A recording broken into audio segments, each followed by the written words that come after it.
కానీ ముఖ్యంగా మా అప్పాజీ మామ ఇక్కడ రండి మామ ఒకసారి.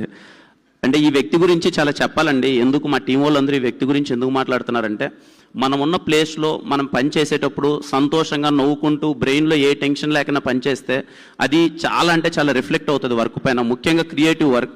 మేము ఈ సినిమాలో పర్టికులర్లీ నేనైతే ఎప్పుడు కిరణ్ గారు తిన్నారా, కిరణ్ గారికి ఏం కావాలి, ఎక్కడున్నా ఏం కావాలి చూసుకొని టిల్ డేట్ ఇప్పటిదాకా ఈయన సిద్ధాంతం ఒకటేదండి.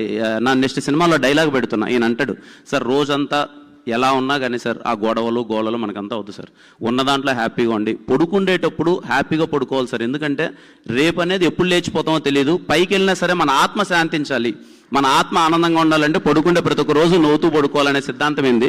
అది నేను సినిమాలో డైలాగ్ వాడుకుంటున్నాను. థ్యాంక్ యూ మామ, థ్యాంక్ యూ సో మచ్ ఇంత లవ్ చూపించినందుకు. ఈయన ఇంత మంచిగా చూసుకోవడం వల్ల చాలా విధాలుగా స్క్రీన్ పైన అది రిఫ్లెక్ట్ అయింది.